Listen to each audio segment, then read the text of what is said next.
દમણના કડૈયામાં ગૌ સેવા અર્થે શ્રીમદ ભાગવત કથાનો આજથી ભક્તિમય પ્રારંભ.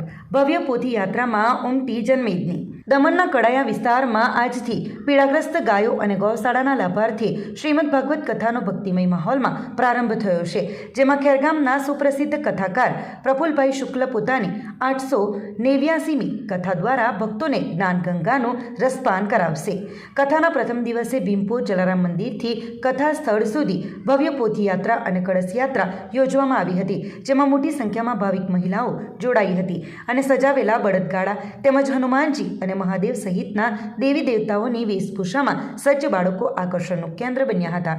દમણ ગૌરક્ષા મંચના પ્રમુખ અને યુવા મોરચા પ્રદેશ મહામંત્રી હર્ષલભાઈ પટેલ અને તેમની ટીમ દ્વારા આયોજિત આ ધાર્મિક પ્રસંગે દમણ દીવના માજી સાંસદ લાલુભાઈ પટેલ, ભાજપ પ્રદેશ અધ્યક્ષ મહેશ અગારિયા, મહામંત્રી જિગ્નેશ પટેલ, જિલ્લા અધ્યક્ષ ભરત પટેલ, વિશાલ ટંડેલ, પાતલિયાના અગ્રણી શીતલભાઈ કામલી, કડૈયા સરપંચ શંકરભાઈ પટેલ, જિલ્લા પંચાયત પ્રમુખ ધર્મ પટેલ અને ચંચળબેન દહિયાભાઈ પટેલ સહિતના મહાનુભાવ અને ધર્મપ્રેમી જનતા મોટી સંખ્યામાં ઉપસ્થિત રહ્યા હતા. આ કથા આગામી 19મી ફેબ્રુઆરી સુધી દરરોજ બપોરે 3 થી 6 વાગ્યા દરમિયાન યોજાશે, જેમાં 7 દિવસ સુધી ભાગવતના વિવિધ પ્રસંગો ભજવાશે અને આ કથામાં એકત્ર થનાર દાનની રાશિ ગૌ સેવા અર્થે વાપરવામાં આવશે.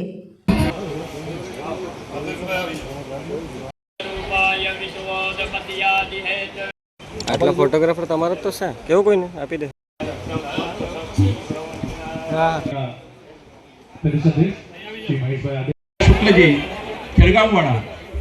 બાપુ, એક વાત તમને યાદ કરવા માંગુ છું. કેટલા વર્ષો, ઘણા વર્ષોની વાત છે. હું કેટલો નાનો હતો મને ખબર નથી, પણ મહેશભાઈ મને કૃષ્ણ બનવાનો મોકો મળ્યો હતો. કોળી પટેલ સમાજના હોલમાં મમ્મીને ખબર હતી, તો મને કૃષ્ણ બનવાનો બી મોકો મળ્યો હતો. અને બીજું ચેતનભાઈએ કીધું કે આપણે ગૌ પીડિત ગૌ માતા માટે એમ્બ્યુલન્સની બી સેવા કરવાનું જરૂર છે આપણે. તો ચેતનભાઈ, હું તમને હર્ષલભાઈને બી કહેવા માંગુ છું, બેફિકર રહો. મારાથી જે બી બનશે હું કરવા તૈયાર છું, એના પાછળ નહીં હટી, એટલી મારી વાતો છે તમને. વલસાડ સાયબર ક્રાઇમ પોલીસની મોટી સફળતા. ઓપરેશન મ્યુલ હન્ટ અંતર્ગત 3.8 કરોડના ફ્રોડ નેટવર્કનો પર્દાફાશ. દુબઈ કનેક્શન ધરાવતા વધુ 2 આરોપીઓ જબ્બે. ગુજરાત પોલીસ દ્વારા રાજ્યમાં સાયબર ગુનેગારો સામે ચાલી રહેલા ઓપરેશન મ્યુલ હન્ટ અંતર્ગત વલસાડ સાયબર ક્રાઇમ બ્રાન્ચને મોટી સફળતા મળી છે. વલસાડ પોલીસે આંતરરાજ્ય સાયબર ફ્રોડ ગેંગના વધુ 2 સાગરીતોને ઝડપી લઈ કુલ ₹3,08,41,362ના જંગી ફ્રોડનો પર્દાફાશ કર્યો છે.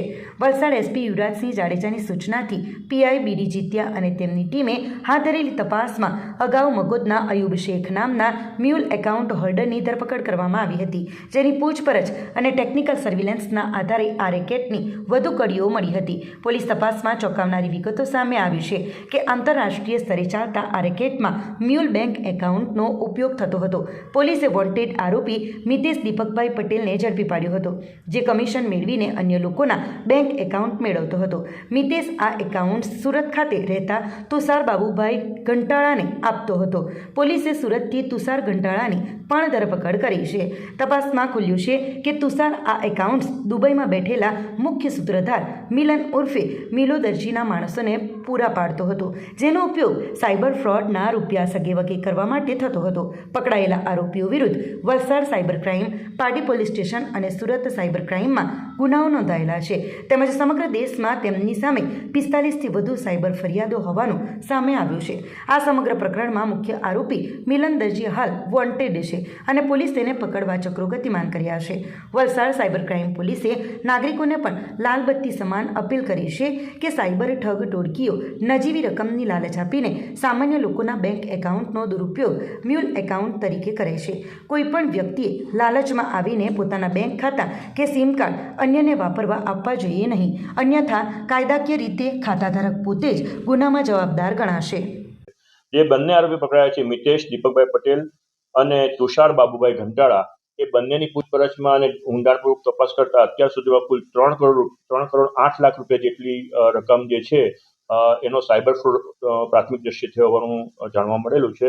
અન્ય કિસ્મ જે છે મિલન સુરેશભાઈ વાઘેલા, તેની તપાસ તજવીજ ચાલુમાં છે. મિતેશ અને તુષારભાઈ હાલ પોલીસ કસ્ટડીમાં અને રિમાન્ડ ઉપર. અત્યાર સુધીમાં આ બાબતે કુલ 3 આરોપીઓની ધરપકડ કરવામાં આવી છે. એમાં 4 તારીખે જે આરોપીની ધરપકડ કરવામાં આવી અયુબ કાદિરભાઈ શેખ, એના લગભગ જુદી જુદી બેંકોમાં અને પત્નીના નામના 15 એકાઉન્ટ્સ જે છે એ એમને મળ્યા હતા. એની ડિટેલની તપાસ કરતા બંને આરોપીઓ મિતેશ દીપકભાઈ પટેલ અને તુષાર બાબુભાઈ ઘંટાળા એ બેની ઇન્વેસ્ટિગેશનમાં એમના અત્યાર સુધીમાં કુલ 40 જેટલા જુદી જુદી બેંકોમાં એકાઉન્ટ હોવાની મને માહિતી મળેલ છે. હાલ બંને આરોપીઓ જે છે પોલીસ કસ્ટડીમાં રિમાન્ડ હેઠળ છે. હજુ વધુ એકાઉન્ટ્સ મળવાની સંભાવના નકારી શકાય તેમ નથી. અત્યાર સુધી જે ઇન્વેસ્ટિગેશન છે એમાં કુલ અત્યાર સુધીમાં 3,08,41,362 રૂપિયા જેટલું કૌભાંડ હોવાનું જણાઈ આવેલ છે. મુખ્ય આરોપી જે છે મેં આપને કહ્યું એ મુજબ મુખ્ય આરોપી જે છે મિલન ઉર્ફે મિલો સુરેશભાઈ વાઘેલા, જે હાલમાં ભારત બહાર હોવાની પ્રાથમિક માહિતી અમને મળી છે. એની તપાસ હજુ હાલ ચાલી રહેલ છે. વલસાડમાં સરકારી કામોમાં થતા લોલમલોલ અને ભ્રષ્ટાચારનો વધુ એક કિસ્સો સામે આવ્યો છે. વલસાડ શહેર અને ધરમપુર તાલુકાને જોડતા મુખ્ય માર્ગ પર માર્ગ અને મકાન વિભાગ દ્વારા બનાવવામાં આવેલી વરસાદી ગટર કામ પૂરું થયાના માત્ર એક જ મહિનામાં તૂટી ગઈ છે.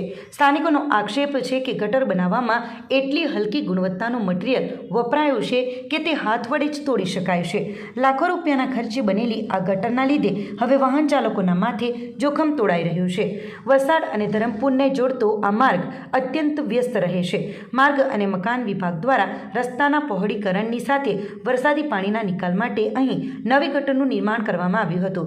લાખોના ખર્ચે તૈયાર થયેલી આ ગટર હજુ તો 1 મહિનો પણ પૂરો નથી કરી શકી. ત્યાં જ ઠેર ઠેર ગાબડાઓ પડી ગયા છે.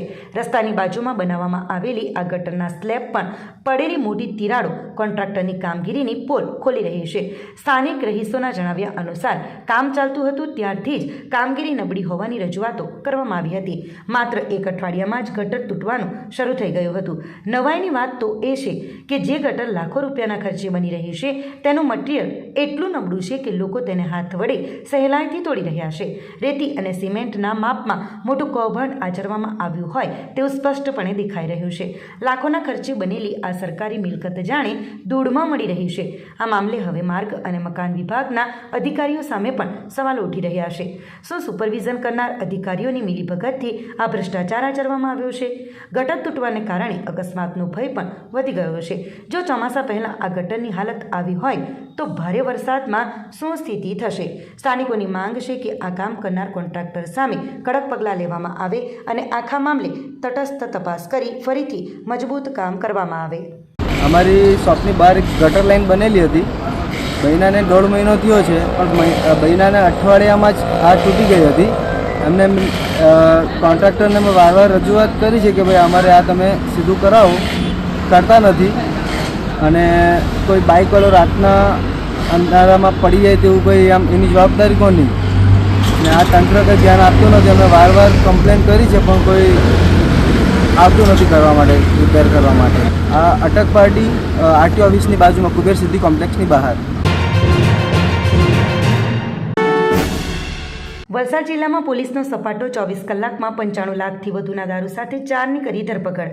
વલસાડ જિલ્લામાં પ્રોહિબિશનની પ્રવૃત્તિને નેસ્ત નાબૂદ કરવા સુરત રેન્જ આઈજી પ્રેમવીરસિંહ અને વલસાડ એસપી યુવરાજસિંહ જાડેજાના માર્ગદર્શન હેઠળ જિલ્લા પોલીસે લાલ આંખ કરી છે. તારીખ 12/2/2024ના રોજ વલસાડ એલસીબી અને ડુંગરી પોલીસે સંયુક્ત રીતે અલગ અલગ 4 બનાવોમાં દરોડા પાડીને કુલ ₹95,87,904ની કિંમતનો તોતિંગ વિદેશી દારૂનો જથ્થો ઝડપી પાડ્યો છે. આ ચારેય કાર્યવાહીમાં પોલીસે કુલ 4 આરોપીઓની ધરપકડ કરી છે, જ્યારે 8થી વધુ આરોપીઓને વોન્ટેડ જાહેર કર્યા છે. સૌપ્રથમ બનાવમાં વલસાડ એલસીબી પીઆઈ ઉત્સવ બારોટની ટીમે બાતમીના આધારે વાપી જીઆઈડીસી ઓવરબ્રિજ પાસે વોચ ગોઠવી હતી, જેમાં મહારાષ્ટ્ર તરફથી આવતા એક સફેદ આઈસર ટેમ્પો નંબર GJ14X6601ને અટકાવી તપાસ કરતા તેમાં ઘાસની પૂડીઓમાં આડમાં છુપાવેલો 37.34 લાખનો વિદેશી દારૂ મળી આવ્યો હતો. પોલીસે જામનગરના ચાલક હિતેશભાઈ રાઠોડની ધરપકડ કરી કુલ 42.39 લાખનો મુદ્દામાલ કબજે કર્યો હતો. બીજા બનાવમાં પણ વાપી જીઆઈડીસી વિસ્તારમાં એલસીબી ટીમે એક બંધ બોડીના આઈસર ટેમ્પો નંબર GJ15AX6884માંથી વેસ્ટેજ પ્લાસ્ટિકની ગુણીઓની આડમાં લઈ જવાતો 20.73 લાખનો દારૂ ઝડપી પાડ્યો હતો. આ કેસમાં અમરાવતી મહારાષ્ટ્રના ચાલક પ્રમોદ આરોડેની ધરપકડ કરી કુલ 25.78 લાખનો મુદ્દામાલ જપ્ત કરાયો છે. ત્રીજા બનાવમાં નાનાપંડા વિસ્તારમાં અંધારપાડા દેવી ફળિયા પાસે એલસીબીએ બાતમીના આધારે એક અડીકા કાર નંબર GG06 FQ 2717ને આંતરી હતી. કારમાંથી 2.73 લાખનો દારૂ મળી આવ્યો હતો અને ચાલક સુરેન્દ્રકુમાર ઉર્ફે સુનિલ કાર્યો રહે નાના પોંઢાને ઝડપી લઈ કુલ 6.3 લાખનો મુદ્દામાલ કબજે કર્યો હતો. આ કેસમાં ક્લીનર અને સપ્લાયર સહિત 4 ઇસમોને વોન્ટેડ જાહેર કરાયા છે. ચોથા બનાવમાં ડુંગરી પોલીસે સોનવાડા ઓવરબ્રિજ પાસેથી એક હાઈવા ટ્રકને અટકાવી હતી, જેમાં રેતીની આડમાં સંતાડીને લઈ જવાતો 35,06,160 રૂપિયાનો વિદેશી દારૂનો જથ્થો પકડી પાડ્યો હતો અને ટ્રક ચાલકની ધરપકડ કરી હતી. આમ એક જ દિવસમાં પોલીસે ઘાસ, પ્લાસ્ટિક વેસ્ટ અને રેતી જેવી વસ્તુઓના આડમાં દારૂ ઘુસાડવાના નવા કિમિયાઓનો પર્દાફાશ કર્યો છે. સમગ્ર કાર્યવાહીમાં પોલીસે વાહનો અને દારૂ સહિત કુલ 1 કરોડથી વધુનો મુદ્દામાલ જપ્ત કરી કાયદેસરની કાર્યવાહી હાથ ધરી છે. વાપીમાં વિશ્વ હિન્દુ પરિષદ દ્વારા માતૃપિતૃ પૂજન કાર્યક્રમ યોજાયો. 800 જેટલા બાળકોએ માતા પિતાનું પૂજન કર્યું. વિશ્વ હિન્દુ પરિષદ સામાજિક સમરસતા અને યોગ વેદાંત સેવા સમિતિ દ્વારા વલસાડ જિલ્લાના વાપી સ્થિત અંબે માતા મંદિરના પટાંગણમાં 12 ફેબ્રુઆરીના રોજ ભવ્ય માતૃપિતૃ પૂજન કાર્યક્રમનું આયોજન કરવામાં આવ્યું હતું. પૂજ્ય સંત આશારામ બાપુની પ્રેરણાથી આજે સમગ્ર વિશ્વમાં 14 ફેબ્રુઆરીએ માતૃપિતૃ પૂજન દિવસ ઉજવવામાં આવે છે. જે અંતર્ગત યોજાયેલા આ કાર્યક્રમમાં દક્ષિણ ગુજરાતના પ્રાંત પ્રમુખ અજીતસિંહ સોલંકી, જિલ્લા મંત્રી રાકેશભાઈ રાણા, જિલ્લા ઉપાધ્યક્ષ નરેન્દ્રભાઈ પાયક અને પ્રખંડ સમરસતા પ્રમુખ અમિતભાઈ ભટ્ટ વિશેષ ઉપસ્થિત રહ્યા હતા. આ અવસરે અંદાજે 700થી 800 જેટલા બાળકોએ શાસ્ત્રોક્ત વિધિથી પોતાના માતા પિતાનું પૂજન કરી આશીર્વાદ મેળવ્યા હતા. આ કાર્યક્રમનો મુખ્ય ઉદ્દેશ્ય નવી પેઢીમાં ભારતીય સંસ્કૃતિના સંસ્કારોનું સિંચન કરવાનો રહ્યો હતો. વક્તાઓએ જણાવ્યું હતું કે વર્તમાન સમયમાં યુવા પેઢી માતા પિતાને વૃદ્ધાશ્રમમાં મોકલે છે અથવા નાની બાબતોમાં ગુસ્સે થઈ આત્મહત્યા કે ખોટા માર્ગે વળી જાય છે. લવ જેહાદ અને ધર્માંતરણ જેવી સમસ્યાઓ સામે લડવા માટે પરિવારને એક સૂત્રમાં બાંધવો અને સંસ્કારો આપવા અનિવાર્ય છે. કાર્યક્રમ દરમિયાન બાળકોએ સાંસ્કૃતિક અને દેશભક્તિના ગીતો રજૂ કર્યા હતા. આ ઉપરાંત બાળકોએ કલાના માધ્યમથી જીવનમાં માતા પિતાનું મહત્વ અને સમાજમાં વડીલોના થઈ રહેલા બહિષ્કાર જેવા ગંભીર વિષયો પર સચોટ પ્રસ્તુતિ આપી સૌને મંત્રમુગ્ધ કર્યા હતા.